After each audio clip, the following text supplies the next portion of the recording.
Hello everyone, welcome to the unique educators. कैसे हैं आप सब? आई होप आप सब बहुत अच्छे होंगे और कुछ ना कुछ नया सीख रहे होंगे। मेरा नाम है सूर्या और आज हम चर्चा करने वाले हैं केमिस्ट्री के सबसे बेसिक और सबसे पॉपुलर टॉपिक एटॉमिक स्ट्रक्चर के बारे में। एटॉमिक स्ट्रक्चर को हम एग्ज़ाम के क्रैक करने के पॉइंट ऑफ व्यू से तो पढ़ेंगे ही, साथ ही हम इसको गहराई से समझने की भी कोशिश करेंगे, इसको सीखने की कोशिश करेंगे इस वीडियो में। तो चलिए दोस्तों, बिना टाइम वेस्ट किए फुल एनर्जी के साथ इस वीडियो की शुरुआत करते हैं। दोस्तों, जैसा कि मैंने आपको बताया, आज हम चर्चा करने वाले हैं एटॉमिक स्ट्रक्चर के बारे में। एटॉमिक स्ट्रक्चर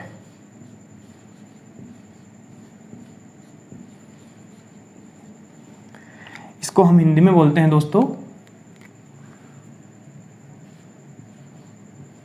परमाणु संरचना।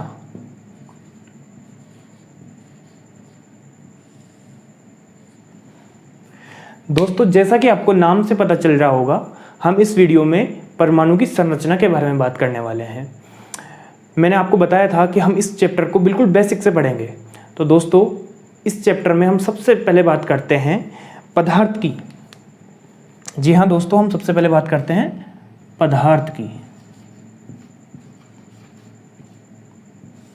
इसको द्रव्य भी बोलते हैं दोस्तों, इंग्लिश में इसको मैटर बोलते हैं। इंग्लिश में इसको मैटर बोलते हैं। अब ये पदार्थ क्या होता है? तो दोस्तों, इस पदार्थ की एक सिंपल डेफिनेशन मैं आपको बताना चाहूँगा। इसकी सिंपल डेफिनेशन ये है दोस्तों कि दुनिया की हर वो चीज़ जिसका कुछ ना कुछ द्रव्यमान होता है और जो कुछ ना कुछ जगह घेरती है, वो पदार्थ कहलाता है। फिर से सुनिएगा दोस्तों, दुनिया की हर वो चीज़ जिसका कुछ ना कुछ द्रव्यमान होता है और जो कुछ ना कुछ जगह घेरती है, उसे हम पदार्थ कहते हैं। इसका एक जीता जागता प्रैक्टिकल लाइफ में हम एग्जाम्पल देखें तो इसका एग्जाम्पल प्रैक्टिकल लाइफ में आपके सामने खड़ा है। जी हाँ दोस्तों, मैं भी एक पदार्थ हूँ, आप भी एक पदार्थ हैं। अगर साइंस की लैंग्वेज में देखें हम, तो आप भी एक पदार्थ हैं, मैं भी एक पदार्थ हूँ। ये जो मार्कर देख रहे हैं आप, ये भी एक पदार्थ है। ये बोर्ड भी एक पदार्थ है। जिस कैमरे से ये वीडियो शूट हो रही है, वो भी एक पदार्थ है। ये जो वातावरण में हवा है दोस्तों, यह भी एक पदार्थ है। क्योंकि अगर हम देखें तो हवा का भी कुछ ना कुछ द्रव्यमान होता है और ये कुछ ना कुछ जगह घेरती हैं। जैसे हम देखें कि अगर किसी बैलून में हम हवा भरते हैं तो बैलून का आकार बड़ा हो जाता है, यानी कि हवा ने उसके अंदर कुछ ना कुछ जगह घेरी है। और अगर हम उसके बाद में उस बैलून का वजन तो लें तो उसका वजन भी कुछ ना कुछ बड़ा होता है, यानी कि उस एयर का कुछ ना कुछ द्रव्यमान भी है। तो एयर भी पदार्थ का ही एग्जाम्पल है दोस्तों। अब हम बात करते हैं कि ये पदार्थ आखिर मिलकर किससे बना होता है। तो दोस्तों, अगर मैं आपसे ये बोलूँ कि आप मेरे को ये बताओ, ये भी एक पदार्थ है मार्कर, ये किससे मिलकर बना हुआ है, तो आप क्या करोगे दोस्तों? आप इस मार्कर को लेके जाओगे और इसको छोटे छोटे भागों में विभाजित करोगे और इसको जब तक विभाजित करते जाओगे तब तक कि इसका सबसे छोटा कण आपको नहीं मिल जाए। उस सबसे छोटे कण को ले जाकर मेरे को दे दोगे कि सर ये मार्कर तो इससे बना हुआ है। ऐसा ही प्रयोग हमारे एक महान वैज्ञानिक ने किया जिनका नाम था जॉन डाल्टन। क्या नाम था इनका? John Dalton. इन्होंने क्या किया? इन्होंने पदार्थ को छोटे छोटे टुकड़ों में विभाजित किया और जो सबसे छोटा टुकड़ा आया, जिसको और ज़्यादा विभाजित नहीं किया जा सका, उसको इन्होंने नाम दिया एटम। जी हाँ दोस्तों, जॉन डाल्टन ने ही उसको नाम दिया था एटम। हिंदी में हम इसको बोलते हैं दोस्तों परमाणु।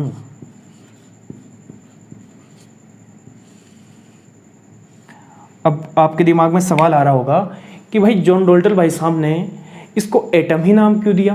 तो इसका जवाब यह है दोस्तों, एटम एक ग्रीक भाषा का शब्द है और इसका मतलब होता है, एटम का मतलब ग्रीक भाषा में होता है नॉन डिविजिबल।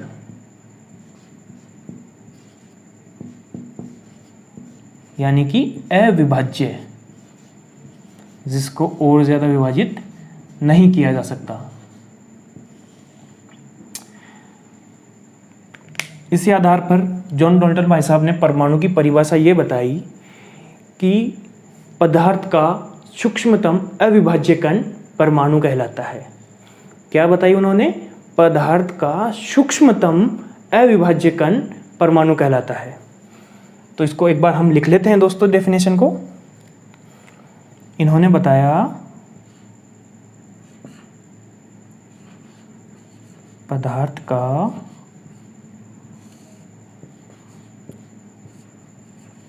सूक्ष्मतम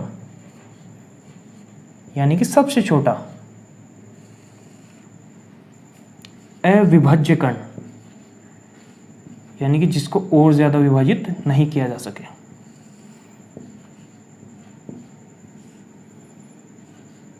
परमाणु होता है। इसी आधार पर इन्होंने सन 1808 में जॉन डाल्टन ने एक मॉडल प्रस्तुत किया जिसका नाम था द्रव्य का परमाणु सिद्धांत। क्या मॉडल इन्होंने प्रस्तुत किया दोस्तों? द्रव्य का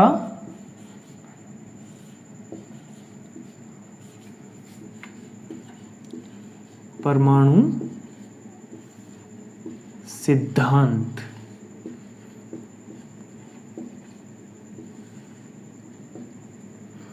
ये इन्होंने कब किया दोस्तों? सन 1808 में। अब द्रव्य को आप समझते ही हैं, द्रव्य क्या होता है? द्रव्य होता है, मैंने जैसे कि बताया, द्रव्य पदार्थ को बोलते हैं।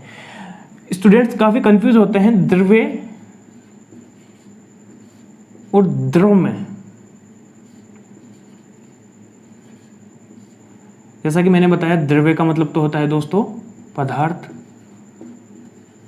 या मैटर, और द्रव का मतलब होता है इंग्लिश में लिक्विड। यह पदार्थ की एक अवस्था होती है। आई होप आपको समझ आया होगा। अब जैसे जैसे टाइम बीतता गया वैसे वैसे विज्ञान और ज़्यादा तरक्की करता गया, साइंस और ज़्यादा डेवलपमेंट करता गया। इनके कुछ सालों बाद इन्हीं के जैसे 3 वैज्ञानिक और आए और उन्होंने क्या बोला? उन्होंने डाल्टन बाबा को गलत ठहरा दिया। उन्होंने बोला कि डाल्टन भाई साहब, आप तो बोल रहे हो कि परमाणु को और ज़्यादा विभाजित नहीं किया जा सकता, परमाणु तो अविभाज्य कण है। जबकि इन्होंने बोला कि परमाणु को तो विभाजित, जो इन तीनों वैज्ञानिकों ने बोला कि परमाणु को तो विभाजित किया जा सकता है, और उन्होंने परमाणु को विभाजित किया 3 पार्टिकल्स में। और वो पार्टिकल्स हैं दोस्तों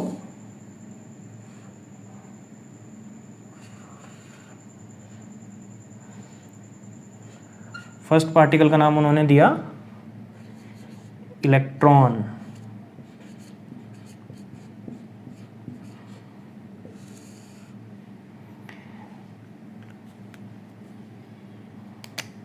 इंग्लिश में इसको बोलेंगे इलेक्ट्रॉन। सेकंड पार्टिकल का इन्होंने नाम दिया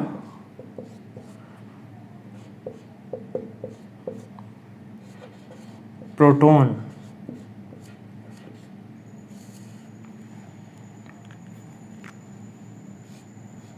इंग्लिश में भी प्रोटॉन।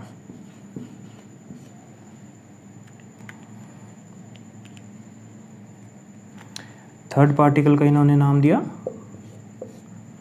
न्यूट्रॉन।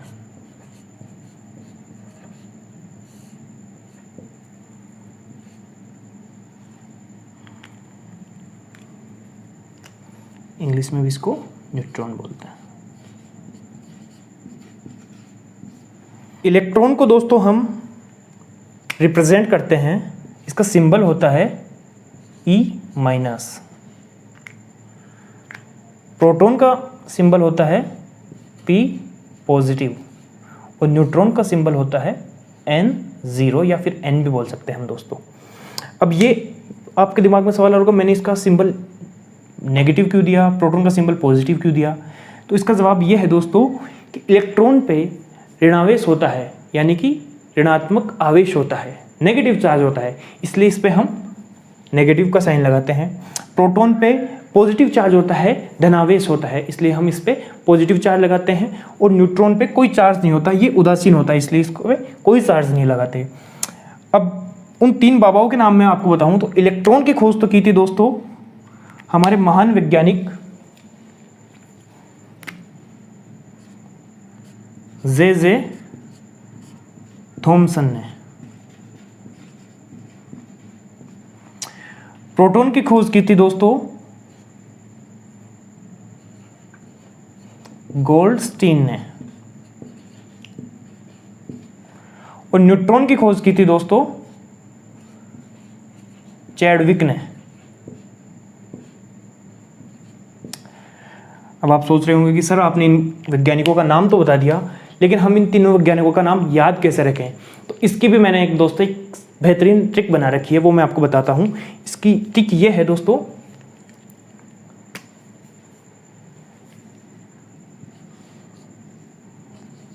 ईंट पर गिरकर नाच। काफ़ी फनी ट्रिक है दोस्तों, लेकिन आप अपने को क्या है, अपने को तो याद करने के लिए सहायता करेगी। ईंट का मतलब होता है इलेक्ट्रॉन का खोज की थी थॉमसन ने। पर गिरकर प्रोटॉन की खोज की थी गोल्डस्टीन ने। नाच न्यूट्रॉन की चैडविक ने। इस बेहतरीन ट्रिक से आप दोस्तों इन तीनों वैज्ञानिकों के नाम याद रख सकते हैं। अब दोस्तों हम बात करते हैं इलेक्ट्रॉन की खोज किस प्रकार हुई। तो चलिए दोस्तों इस वीडियो को आगे बढ़ाते हैं और इलेक्ट्रॉन की खोज के बारे में हम जानते हैं कि जे थॉमसन ने किस प्रकार इलेक्ट्रॉन की खोज की। चलिए दोस्तों देखते हैं। दोस्तों इलेक्ट्रॉन की खोज को हम कैथोड रे ट्यूब एक्सपेरिमेंट की मदद से समझ सकते हैं। दोस्तों 18वीं शताब्दी के लगभग अंत में 2 वैज्ञानिक विलियम क्रूक्स और सर जे थॉमसन ने एक एक्सपेरिमेंट किया। और इस एक्सपेरिमेंट में उन्होंने एक कांच की नली ली, जिसे हम डिस्चार्ज ट्यूब भी बोलते हैं दोस्तों। हिंदी में इसे हम विसर्जन नली बोलते हैं। इस प्रकार की उन्होंने एक कांच की नली ली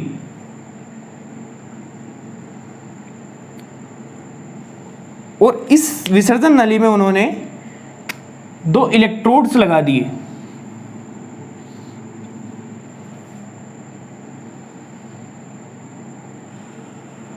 लेफ्ट साइड में उन्होंने नेगेटिव इलेक्ट्रोड लगाया, जिसे हम दोस्तों कैथोड के नाम से जानते हैं। क्या कहते हैं दोस्तों इसे? कैथोड। और इसके राइट साइड में उन्होंने पॉजिटिव इलेक्ट्रोड लगाया, जिसे हम एनोड के नाम से जानते हैं दोस्तों।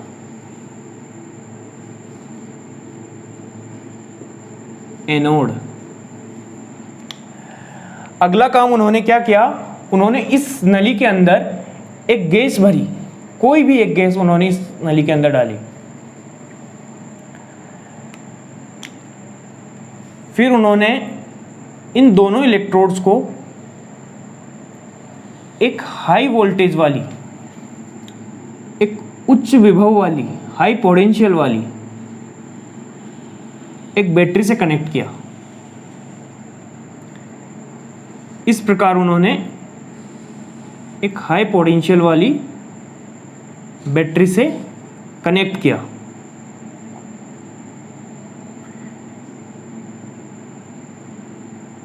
उन्होंने इसके बीच में कुंजी भी लगाई, जिससे हम इसके पोटेंशियल को ऑन ऑफ कर सके। इस बैटरी का उन्होंने पोटेंशियल रखा लगभग 10,000 वोल्ट। जी हाँ दोस्तों, आप अपने घर में अगर मीटर में जाके देखेंगे तो आपके घर में लगभग 220 वोल्ट बिजली आती है। और उन्होंने इस एक्सपेरिमेंट में बैटरी का पोटेंशियल रखा लगभग 10,000 वोल्ट। तो दोस्तों आप अंदाज़ा लगा सकते हैं कितना ज़्यादा हाई वोल्टेज उन्होंने इस एक्सपेरिमेंट में यूज़ लिया। अगला काम दोस्तों उन्होंने क्या किया, उन्होंने अगला काम ये किया, उन्होंने इस नली के ऊपर के साइड में इस प्रकार से उन्होंने एक वाल्व लगाया और इस वाल्व को एक वैक्यूम पंप से कनेक्ट कर दिया। वैक्यूम पंप, जिसे हिंदी में हम दोस्तों बोलते हैं निर्वात पंप। अब इस निर्वात पंप का काम क्या होता है दोस्तों, मैं आपको बताना चाहूंगा। इस निर्वात पंप का इस एक्सपेरिमेंट पे ये काम है कि ये जो नली है, इसके अंदर जो ये गैस भरी हुई है, इसको खींच के बाहर निकालने का काम ये निर्वात पंप करता है। यानी कि हम इस निर्वात पंप की मदद से इस नली के अंदर के प्रेशर को मेंटेन कर सकते हैं एज लो एज पॉसिबल। इसके अंदर के प्रेशर को हम कंट्रोल कर सकते हैं।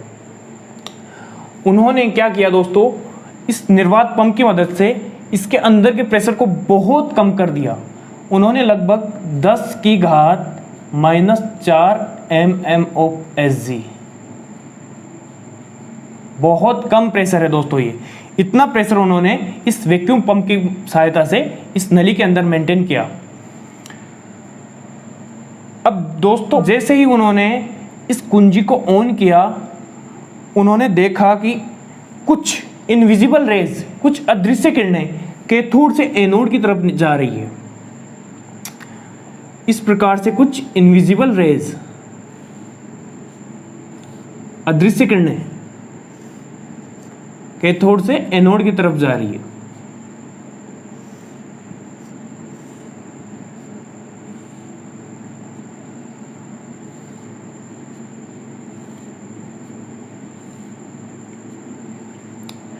क्योंकि उन्होंने पाया कि इन किरणों का प्रवाह कैथोड से एनोड की तरफ था, इसलिए उन्होंने इन किरणों का नाम कैथोड रेज दिया, कैथोड किरण दिया।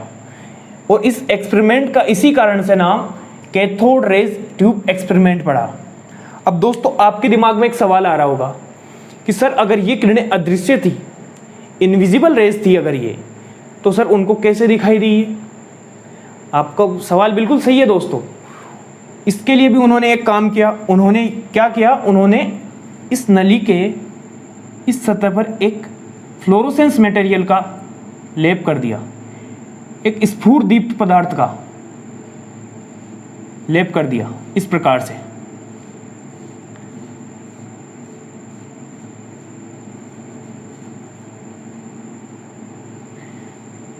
किसका लेप किया दोस्तों उन्होंने?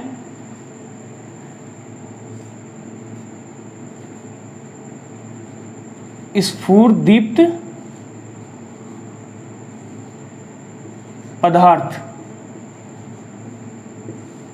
जैसे कि उन्होंने ZnS यूज किया होगा, जिंक सल्फाइड। अब आप सोच रहे होंगे ये स्फुरदीप्त पदार्थ क्या होता है? तो दोस्तों मैं आपको बताना चाहूंगा, स्फुरदीप्त पदार्थ, फ्लोरोसेंस मटेरियल वो पदार्थ होता है जिनकी सतह पर अगर कोई भी पार्टिकल जाके टकराता है तो उस सतह पर चमक पैदा होती है दोस्तों, उस सतह पर रोशनी पैदा होती है। तो उन्होंने इस स्फुरदीप्त पदार्थ की मदद से ही इन कैथोड रेज को पहचाना, क्योंकि ये कैथोड रेज जब कैथोड में से निकली और एनोड की तरफ गई तो ये इस सतह पर जाके टकराई और यहाँ पे कुछ चमक पैदा हुई, जिससे इन्होंने माना कि कुछ ना कुछ तो कैथोड से निकल के आ रहा है, कुछ ना कुछ किरण तो निकल के आ रही है जो यहाँ पे आके टकरा रही है, जिससे यहाँ पे चमक पैदा हो रही है। दोस्तों अगर हम इस कैथोड रेज ट्यूब एक्सपेरिमेंट का प्रैक्टिकल लाइफ में कोई एग्जांपल देखें तो आप सभी ने दोस्तों पुराने जमाने वाले टीवी तो सबने देखे होंगे दोस्तों। अगर आपने देखा हो तो उन टीवी के अंदर एक इस प्रकार की एक ट्यूब लगी हुई होती थी दोस्तों, इस प्रकार की एक ट्यूब लगी हुई होती थी जिसे हम पिक्चर ट्यूब बोलते थे दोस्तों। इस पिक्चर ट्यूब के अंदर यहाँ पे कैथोड लगी हुई होती थी, इसके अंदर एक एनोड भी लगी हुई होती थी दोस्तों। और जो इस ट्यूब की जो अंदर की स्क्रीन होती थी, इस पे एक फ्लोरोसेंट मटेरियल का लेप होता था इस प्रकार से। यहाँ पे एक स्फुरदीप्त पदार्थ, इसी प्रकार का एक स्फुरदीप्त पदार्थ का लेप होता था। इसकी सामने से स्क्रीन इस प्रकार से होती थी दोस्तों, अगर आपने अच्छे से देखा हो तो। जैसे ही हम इस टीवी के अंदर इलेक्ट्रिसिटी प्रोवाइड करते थे, वैसे ही क्या होता था दोस्तों, इस कैथोड से कैथोड रेज निकलना स्टार्ट हो जाती थी। जैसा कि इस एक्सपेरिमेंट में हुआ है दोस्तों, ऐसे कैथोड रेज निकलना स्टार्ट हो जाती थी। ये कैथोड रेज जाके इस फ्लोरोसेंट स्क्रीन पर टकराती थी, इस स्फुरदीप पदार्थ लगी हुई स्क्रीन पर टकराती थी। जैसे ही वे इस सतह पर टकराती थी, यहाँ पे चमक उत्पन्न होती थी, यहाँ पे रोशनी उत्पन्न होती थी, जिससे आपको टीवी के अंदर चित्र दिखाई देते थे। इसलिए इस टीवी को दोस्तों सीआरटी टीवी बोला जाता था। अभी भी इसको सीआरटी टीवी बोला जाता है दोस्तों, कैथोड रे ट्यूब टीवी बोला जाता है दोस्तों। अगर हम इसी प्रकार प्रैक्टिकल लाइफ में इस एक्सपेरिमेंट का कोई दूसरा एग्जांपल देखें दोस्तों, तो आप सभी के घर में दोस्तों ट्यूबलाइट लगी हुई होती है। वो ट्यूबलाइट भी इसी एक्सपेरिमेंट का एक एग्जांपल है दोस्तों। इसको हम इस प्रकार समझते हैं, ट्यूबलाइट अपने इस प्रकार की होती है दोस्तों। ट्यूबलाइट भी इस डिस्चार्ज ट्यूब की तरह एक सील्ड ट्यूब भी होती है, जैसा कि आप सबको पता है। इस प्रकार की एक सील्ड ट्यूब होती है ट्यूबलाइट। इस ट्यूबलाइट के अंदर भी जैसा हमने इसमें गैस भरी थी, वैसे इसके अंदर भी एक निम्न दाब पे गैस भरी हुई होती है दोस्तों। ट्यूबलाइट के अंदर भी बिल्कुल लो प्रेशर पे गैस भरी हुई होती है। साथ ही इसके अंदर भी एक कैथोड लगा हुआ होता है और एनोड भी लगा हुआ होता है। और अगर आपने अच्छे से देखा हो, ये जो ट्यूबलाइट की सतह होती है, कांच की सतह, इसके ऊपर एक व्हाइट कलर का पाउडर लगा हुआ होता है। वो व्हाइट कलर का पाउडर और कुछ नहीं दोस्तों, ये आपका स्फुरदीप्त पदार्थ ही होता है। इस प्रकार से एक व्हाइट कलर का पाउडर लगा हुआ होता है, वो स्फुरदीप्त पदार्थ होता है दोस्तों। ये फ्लोरोसेंट मटेरियल ही होता है। इस प्रकार से इस सतह पर वो फ्लोरोसेंट मटेरियल लगा हुआ होता है दोस्तों। और अगर आपने देखा हो तो ट्यूबलाइट के बीच में एक ऐसा एक इस प्रकार का एक बॉक्स भी लगा हुआ होता है, छोटा सा बीच में इस प्रकार का एक बॉक्स लगा हुआ होता है। इस बॉक्स का काम क्या होता है दोस्तों? इस बॉक्स का काम होता है इस ट्यूबलाइट को हाई वोल्टेज प्रोवाइड करना। जैसे ही ये बॉक्स इस ट्यूबलाइट को हाई वोल्टेज प्रोवाइड करता है, वैसे ही क्या होने लग जाता है, इस कैथोड से कैथोड रेज निकलना स्टार्ट हो जाती है।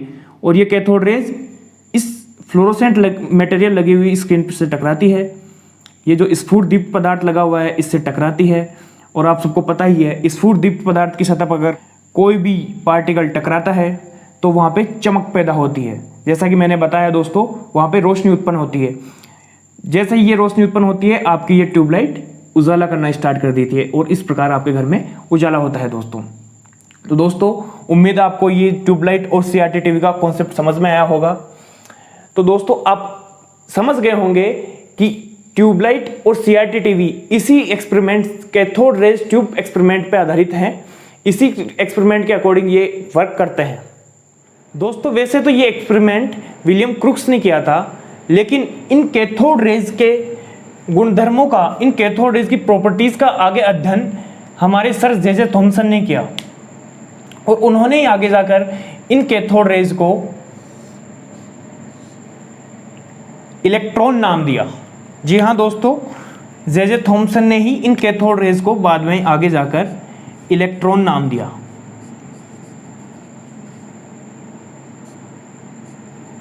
चलिए दोस्तों, अब हम देख लेते हैं सर जे थॉमसन ने इन कैथोड रेज की क्या क्या प्रॉपर्टीज बताई। तो चलिए दोस्तों, हम देखते हैं। दोस्तों, सर जे थॉमसन ने कैथोड रेज की फर्स्ट प्रॉपर्टी बताई कि कैथोड किरणें कैथोड से एनोड की तरफ गमन करती है। अब इसका पता उनको कैसे चला? इसका पता करने के लिए उन्होंने दोस्तों क्या किया, उन्होंने एक एक्सपेरिमेंट किया। उन्होंने इस एनोड के अंदर छोटे छोटे छिद्र कर दिए दोस्तों, ऐसे छिद्र कर दिए उन्होंने। और ऐसे छिद्र उन्होंने इसलिए किए क्योंकि अगर ये किरणें कैथोड से एनोड की तरफ गमन कर रही होगी तो ये सीधी निकल जाएगी, सीधी जाते जाते इन छिद्रों के अंदर से निकल के इस स्फुरदीप्त पदार्थ पर जाकर चमक उत्पन्न करेगी। तो दोस्तों, ऐसा ही हुआ। ये किरणें सीधी जाते जाती इन छिद्रों के अंदर से निकल के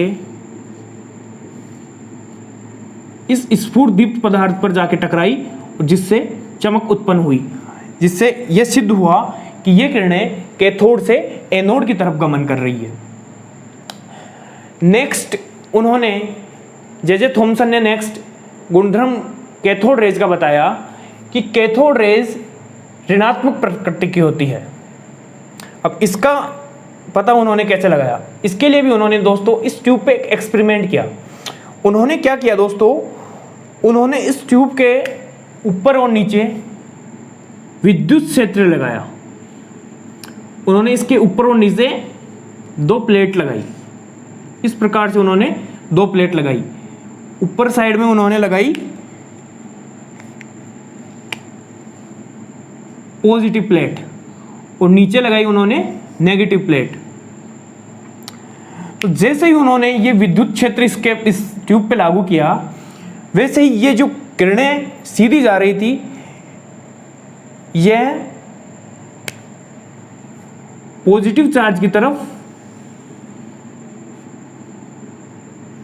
मुड़ने लग गई या फिर पॉजिटिव चार्ज की तरफ अट्रैक्ट होने लगी। इस प्रकार से दोस्तों इससे क्या ज्ञात होता है दोस्तों, इससे यह ज्ञात होता है कि इन किरणों की प्रकृति नेगेटिव है, इन किरणों की प्रकृति ऋणात्मक है, तभी तो ये धनात्मक आवेश की तरफ आकर्षित हो रही है। दोस्तों आप सबको पता ही होगा कि सेम चार्ज एक दूसरे को रिपेल करते हैं, एक दूसरे को प्रतिकर्षित करते हैं, और अपोजिट चार्ज एक दूसरे को आकर्षित करते हैं। वैसे ही ऐसा यहाँ पे हुआ। यहाँ पे नेगेटिव, चूंकि ये किरणें कैथोड रेज नेगेटिव थी, तो इन्होंने पॉजिटिव चार्ज की तरफ अपना आकर्षण दिखाया।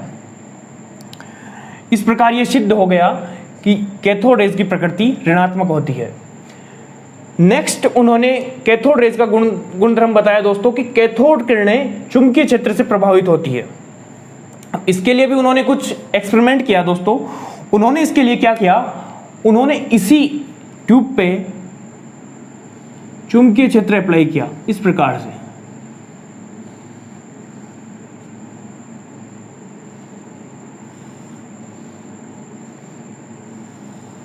अब जैसे ही उन्होंने ये चुंबकीय क्षेत्र लगाया, इन किरणों के अंदर डिफ्लेक्शन हो गया, इन किरणों के अंदर विक्षेपण हुआ, ये किरणें विचलन करने लगी, जिससे यह ज्ञात होता है दोस्तों कि इन किरणों पर चुंबकीय क्षेत्र का प्रभाव पड़ता है, ये मैग्नेटिक फील्ड से प्रभावित होती है। नेक्स्ट गुणधर्म उन्होंने इन किरणों का यह बताया दोस्तों कि कैथोड किरणें सीधी रेखा में गमन करती है। इसका पता हमें कैसे चलेगा दोस्तों, इसके लिए भी उन्होंने एक एक्सपेरिमेंट किया। इसके लिए उन्होंने क्या किया दोस्तों, मैं आपको अच्छे से समझाना चाहूंगा। इसके लिए उन्होंने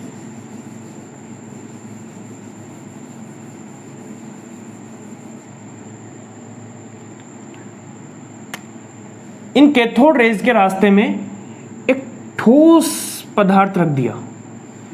इस प्रकार से एक ठोस धातु का पदार्थ रख दिया।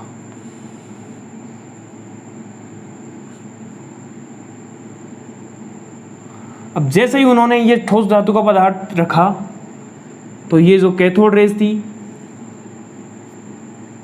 ये इस पदार्थ को पार नहीं कर पाई, और इसकी प्रतिछाया या इसकी छाया इसके पीछे के साइड में एनोड की तरफ बन गई। इस प्रकार से इसकी छाया एनोड की तरफ बनी, जिससे यह ज्ञात हुआ दोस्तों कि ये किरणें बिल्कुल सीधे रेखा में गमन करती है। और इससे यह भी ज्ञात हुआ कि ये किरणें कैथोड की तरफ से आ रही है, यानी कि जो हमने पदार्थ रखा है बीच में ठोस पदार्थ, उसके सामने से ये किरणें आ रही है। इसका एग्जाम्पल आप ऐसे भी समझ सकते हैं दोस्तों, अगर आप सूरज की रोशनी के सामने खड़े होते हैं, तो सूरज की जो किरणें आपके ऊपर सीधे पड़ती है सामने से, तो आपकी परछाई या प्रतिछाया आपके पीछे बनती है। इसी प्रकार यही कॉन्सेप्ट यहाँ पे उन्होंने लागू किया। उन्होंने एक ठोस चीज इसके रास्ते में रखी और ये किरणें सीधे इसको पार नहीं कर पाई, इसलिए इसकी छाया इसके पीछे बनी। इससे यह सिद्ध हो गया दोस्तों कि ये किरणें कैथोड से एनोड की तरफ गमन कर रही है और ये किरणें बिल्कुल सीधी रेखा में गमन कर रही है। नेक्स्ट प्रॉपर्टी उन्होंने कैथोड रेज की ये बताई दोस्तों कि कैथोड रेज कणों या पार्टिकल से मिलकर बनी होती है। अब इसको भी हम अच्छे से समझना चाहेंगे दोस्तों। इसको उन्होंने इस एक्सपेरिमेंट से समझा, इस प्रकार समझा उन्होंने, आपको अच्छे से देखना है दोस्तों इस चीज को। इसके लिए उन्होंने क्या किया, उन्होंने इन कैथोड रेज के रास्ते में एक छोटा सा पेडल व्हील या छोटा सा पंखा इस प्रकार से एक छोटा सा पंखा उन्होंने इन किरणों के रास्ते में रखा।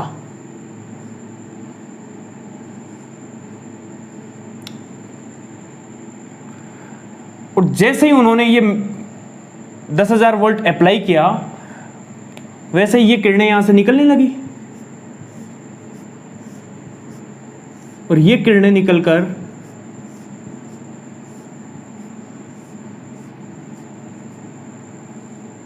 इस पेडल व्हील की पंखुड़ियों से टकराई। वैसे ही ये पेडल व्हील घूमने लगा दोस्तों। इससे क्या ज्ञात हुआ दोस्तों? इससे यह ज्ञात हुआ कि इन किरणों के अंदर कुछ ना कुछ कण हैं जो इसकी पंखुड़ियों पर आके टकरा रहे हैं, जो इनको गतिज ऊर्जा प्रदान कर रहे हैं, जिससे ये पेडल व्हील घूमना स्टार्ट कर रहा है दोस्तों। वापस सुनिए दोस्तों, इससे यह ज्ञात होता है कि इन कैथोड रेज के अंदर कुछ कण हैं, कुछ पार्टिकल्स हैं जो इस पेडल व्हील के पंखुड़ियों से आके टकरा रहे हैं, जिससे इन पंखुड़ियों में गतिज ऊर्जा प्रदान हो रही है और जिससे ये घूमना स्टार्ट हो रहे हैं। इसका एक एग्जाम्पल आप अगर प्रैक्टिकल लाइफ में देखें तो आप याद कीजिए, आपने बचपन में एक पंखा घुमाया होगा, एक छोटा सा पेडल व्हील आता था जिसको लेके हम ऐसे भागते थे और जैसे जैसे हम हवा के अंदर भागते थे वो पंखा घूमने लग जाता था। वो क्यों घूमता था दोस्तों? क्योंकि ये जो हवा होती है इसके अंदर भी पार्टिकल्स होते हैं, ये भी एक पदार्थ है, इसके अंदर भी इलेक्ट्रॉन होते हैं और वो इलेक्ट्रॉन जब अपने उस पंखे की पंखुड़ियों से टकराए तो उनको गतिज ऊर्जा प्रदान हुई और जैसे गतिज ऊर्जा प्रदान हुई वो पंखुड़ियाँ घूमने लग गई। सेम यही कंसेप्ट उन्होंने यहाँ पे अप्लाई किया और ये पेडल व्हील घूमने लग गया। इससे ये ज्ञात हुआ दोस्तों कि इन किरणों की प्रकृति, पार्टिकल नेचर भी है इनका, ये किरणें कणों से मिलकर बनी हुई है। जे थॉमसन ने नेक्स्ट प्रॉपर्टी कैथोड किरणों की ये बताई कि कैथोड किरणें ऊष्मीय प्रभाव उत्पन्न करती है। अब इसका भी एक्सपेरिमेंट उन्होंने क्या किया दोस्तों? उन्होंने जैसे ये पेडल व्हील रखा, ये जो ठोस पदार्थ रखा, वैसे उन्होंने इन कैथोड रेज के रास्ते में एक धातु की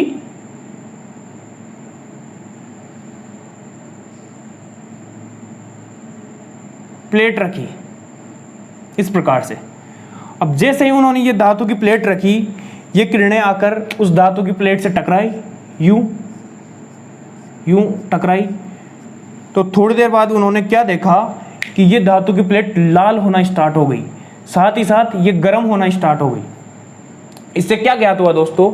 इससे ये ज्ञात हुआ कि इन कैथोड किरणों में ऊष्मीय प्रभाव भी होता है, ये ऊष्मीय प्रभाव भी रखती है, जिससे ये इस धातु की प्लेट में ऊष्मा उत्पन्न करती है। इन कैथोड रेज की नेक्स्ट प्रॉपर्टी अब हमारे जे थॉमसन ने बताई कि कैथोड किरणें एक्स रेज उत्पन्न करती है। अब ये एक्स रेज कैसे उत्पन्न करती है उसका इन्होंने ये बताया कि जब इन कैथोड किरणों को एक मोटी धातु की परत पर, एक मोटी धातु की सतह पर, जैसे मोलिब्डेनम, टंगस्टन, इनकी सतह पर अगर इन किरणों को उच्च विद्युत क्षेत्र के अंदर टकराव किया जाए, उच्च विद्युत क्षेत्र के अंदर इन किरणों को अगर मोटी धातु की सतह पर डाला जाए तो वहां से एक्स रेज उत्पन्न होती है। जी हाँ दोस्तों, उन्होंने यही बताया। फिर से सुनिएगा दोस्तों, जैसे ही इन कैथोड रेज को एक मोटी धातु की सतह पर, जैसे कि टंगस्टन की सतह पर प्रवाहित किया जाता है तो वहां से एक्स रेज उत्पन्न होती है। नेक्स्ट प्रॉपर्टी उन्होंने कैथोड रेज की ये बताई कि कैथोड किरणें कैथोड किरण नलिका के इलेक्ट्रोड के पदार्थ तथा उपस्थित गैस की प्रकृति पर निर्भर नहीं करती। फिर से सुनिएगा दोस्तों, उन्होंने बताया कि कैथोड किरणें कैथोड किरण नलिका के इलेक्ट्रोड के पदार्थ तथा उपस्थित गैस के प्रकृति पर निर्भर नहीं करती। अब ये क्या बोल दिया दोस्तों उन्होंने? दोस्तों इसका मतलब यह है कि अगर हम इस एक्सपेरिमेंट में ये इलेक्ट्रोड है, इस इलेक्ट्रोड को चेंज कर दें तो भी कैथोड रेज की प्रकृति में कोई डिफरेंस नहीं आया। अगर हम इसके अंदर जो हमने गैस भरी थी उस गैस को चेंज कर दें तो भी इन कैथोड रेज की प्रकृति पर कोई डिफरेंस नहीं आया। यानी कि कैथोड रेज ना तो इलेक्ट्रोड के पदार्थ की प्रकृति से प्रभावित होती है, ना इसमें उपस्थित गैस की प्रकृति से प्रभावित होती है। मतलब कैथोड रेज यानी कि इलेक्ट्रॉन सभी पदार्थों में एक समान होता है। जी हाँ दोस्तों, ये बहुत बड़ी बात मैंने बोली है, इलेक्ट्रॉन सभी पदार्थों में एक समान होता है। यह इस एक्सपेरिमेंट से निष्कर्ष निकलता है दोस्तों कि इलेक्ट्रॉन सभी पदार्थों में एक समान होता है। मतलब अगर यहाँ पे आप गैस चेंज करेंगे, हमने इसका गैस का प्रेशर कम किया था, लेकिन कुछ ना कुछ गैस तो इसके अंदर थी। ये कैथोड रेज जैसे यहाँ से निकली होगी, ये गैस के कण भी अंदर होंगे, उन गैस के पार्टिकल से ये टकराई होगी, इसके अंदर से इलेक्ट्रॉन निकला होगा, वो इलेक्ट्रॉन भी आगे गया होगा, वो भी वहाँ पे जाके बॉम्बार्ड किया होगा, वो भी यहाँ पे जाके चमक उत्पन्न किया होगा। वैसे ही अगर हम इस गैस को चेंज कर दें तो भी वो इलेक्ट्रॉन निकलेगा, वो भी वहाँ पे जाके बॉम्बार्ड करेगा। मतलब अपन कोई भी गैस ले लें, सभी में से निकले हुए इलेक्ट्रॉन एक समान होते हैं। और अगर हम इलेक्ट्रोड का पदार्थ अगर चेंज कर दें तो भी यहाँ से जो कैथोड रेज निकलेगी, जो इलेक्ट्रॉन निकलेंगे, अरे भाई जो ये कैथोड रेज निकल रही है ये एक इलेक्ट्रॉन ही तो है दोस्तों, ये इलेक्ट्रॉन ही तो है। उनको तो नहीं पता था उस टाइम पे कि ये कैथोड रेज इलेक्ट्रॉन है या क्या है, लेकिन अब तो उन्होंने बता दिया। हमें तो ये पता है कि ये इलेक्ट्रॉन ही है, ये इलेक्ट्रॉन ही तो निकल रहे थे, ये इलेक्ट्रॉन ही तो धातु की सतह पर जाके भिड़ रहे थे, तब यहाँ पे चमक उत्पन्न हो रही थी। वैसे ही अगर हम इस पदार्थ को चेंज करेंगे तो उसमें से भी यही इलेक्ट्रॉन निकलेंगे। अगर हम यहाँ पे गैस को चेंज करेंगे तो उसमें से भी यही इलेक्ट्रॉन निकलेंगे। मतलब पदार्थ, गैस, किसी को भी चेंज कर दें, इलेक्ट्रोड को चेंज कर दें तो भी इलेक्ट्रॉन सब में से एक समान निकलेंगे। इससे यह निष्कर्ष निकलता है दोस्तों कि सभी पदार्थों में इलेक्ट्रॉन एक समान होते हैं, मतलब इलेक्ट्रॉन एक समान होते हैं। दोस्तों उम्मीद करता हूँ ये वीडियो आपको पसंद आया होगा, यह टॉपिक आपको अच्छे से समझ आया होगा। तो इस वीडियो को लाइक कीजिए, अपने दोस्तों के साथ शेयर कीजिए, जिससे कि यह वीडियो उन सभी तक पहुँच सके जिनको इस वीडियो की सबसे ज़्यादा ज़रूरत है। साथ ही ऐसे ही इंटरेस्टिंग वीडियोस पाने के लिए हमारे इस चैनल को सब्सक्राइब कीजिए, बेल आइकन को प्रेस कीजिए, जिससे कि आने वाली सभी वीडियोस की नोटिफिकेशन आपको सबसे पहले मिलते रहे। तो चलिए दोस्तों, मिलते हैं नए वीडियो में। Thank you so much, keep supporting, keep smiling.